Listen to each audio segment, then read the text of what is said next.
बहुत समय पहले की बात है। एक नगर में एक ब्राह्मण और उसकी पत्नी साथ रहते थे।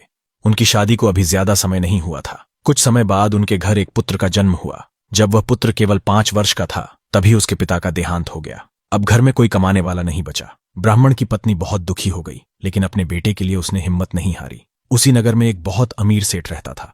एक दिन ब्राह्मण की पत्नी अपने बेटे को लेकर सेठ के पास गई और हाथ जोड़कर बोली, सेठ जी, मेरे पति का देहांत हो गया है। अब हमारे घर में कमाने वाला कोई नहीं है। आप मुझे अपने महल में काम पर रख लीजिए। मैं खाना बनाऊंगी, झाड़ू पोंछा करूंगी और बर्तन धोऊंगी। आपके यहाँ काम करके मैं अपने बच्चे का पालन पोषण करना चाहती हूँ ताकि यह बड़ा हो सके। सेठ ने पूछा, तुम काम के बदले कितना पैसा लोगी?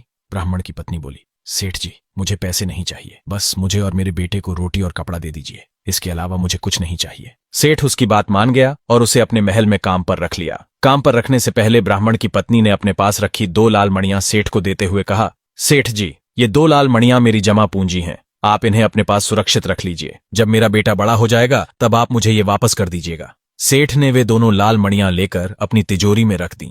समय बीतता गया। धीरे धीरे साल गुजरते गए। ब्राह्मण की पत्नी ने सेठ के यहाँ पूरे 20 साल तक मेहनत से काम किया।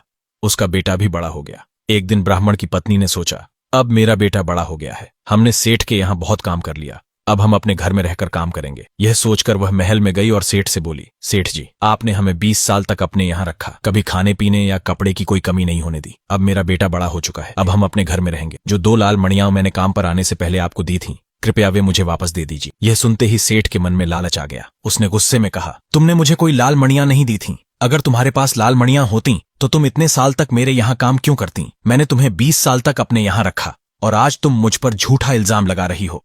इसके बाद सेठ ने पूरे नगर के लोगों को इकट्ठा किया और सबके सामने बोला, यह ब्राह्मण की पत्नी मुझ पर झूठा आरोप लगा रही है। कहती है कि इसने मुझे 2 लाल मणियां दी थीं। यह सब झूठ है। नगर के लोग सेठ की बात मान गए और ब्राह्मण की पत्नी से कहने लगे, अगर तुम्हारे पास लाल मणियां होती तो तुम इस सेठ के यहाँ काम क्यों करती? तुम झूठ बोल रही हो। यह सुनकर ब्राह्मण की पत्नी रोते हुए बोली, मैं अपने बेटे की कसम खाकर कहती हूँ कि मैंने सेठ जी को 2 लाल मणियां दी थीं। अगर मैं झूठ बोल रही हूँ तो मेरा बेटा यहीं खड़ा खड़ा मर जाए। तब नगर के लोगों ने कहा, अपने बेटे के सिर पर हाथ रखकर कहो कि अगर तुम झूठ बोल रही हो तो तुम्हारे बेटे की यहीं पर मृत्यु हो जाएगी।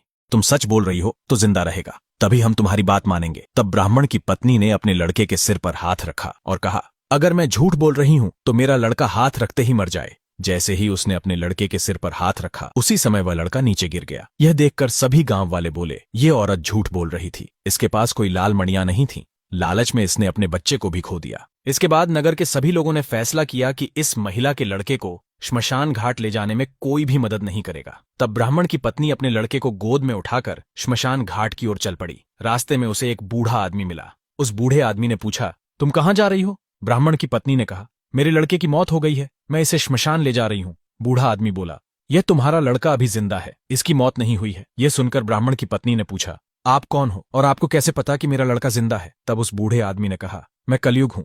आज इस दुनिया में मेरा ही राज चलता है। आज जो झूठ बोलता है वह सुख से रहता है और जो सच बोलता है वह दुख और परेशानी झेलता है। तब ब्राह्मण की पत्नी बोली, तो अब आप ही बताइए मैं क्या करूं? बूढ़ा आदमी बोला, इस बच्चे को उसी सेठ की हवेली पर लेकर जाओ। वहां जाकर कहना कि मैंने सेठ को 2 नहीं बल्कि 4 लाल मणियां दी थीं। भूल से मुझे पहले 2 ही याद रह गई थी। इसके बाद ब्राह्मण की पत्नी सेठ की हवेली पहुंची। उसने वहां सभी गांव वालों को इकट्ठा किया। फिर ब्राह्मण की पत्नी ने सबके सामने कहा, मैंने सेठ जी को 4 लाल दिए थे, बस मुझे भूल से 2 लाल ही याद रह गए थे।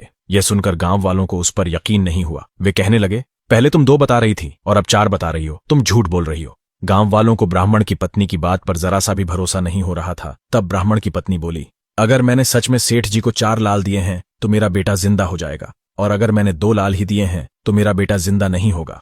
गांव वालों के कहने पर ब्राह्मण की पत्नी ने अपने मरे हुए बेटे के सिर पर हाथ रखा और कसम खाकर कहा, हे भगवान, अगर मैंने सेठ जी को 4 लाल दिए हैं तो मेरा बेटा जिंदा हो जाए। जैसे ही उसने अपने बेटे के सिर पर हाथ रखा, वह लड़का झट से खड़ा हो गया। यह देखकर सेठ और सारे गांव वाले हैरान रह गए। तभी सारे गांव वाले ब्राह्मण की पत्नी के पक्ष में बोलने लगे, यह स्त्री सच बोल रही है, इसने सेठ जी को 4 लाल ही दिए थे, बस भूल से 2 कह दिए। गांव वालों ने सेठ से कहा, सेठ जी, आप इसके 4 लाल वापस कर दीजिए। तब सेठ बोला, इसने मुझे 4 नहीं केवल 2 लाल ही दिए थे, मैं लालच में आ गया था, इसलिए मैंने वे लाल वापस नहीं दिए। यह सुनकर गांव वालों ने सेठ को झूठा बताया। आखिरकार सेठ ने वे 2 लाल लाकर ब्राह्मण की पत्नी को वापस कर दिए और उससे माफी मांगी। तुम मुझे यह बताओ कि जब तुम्हारा बेटा मर चुका था तो उसे श्मशान ले जाने के बजाय तुम उसे मेरे पास क्यों लेकर आई? ये बात मुझे बता दो। ब्राह्मण की पत्नी ने कहा, जब मैं अपने बेटे को गोद में लेकर श्मशान जा रही थी तभी रास्ते में मुझे एक बूढ़ा आदमी मिला। उसने मुझसे कहा कि तुम्हारा बेटा मरा नहीं है। मैंने उससे पूछा, आप कौन हैं और आपको ये कैसे पता कि मेरा बेटा जिंदा है?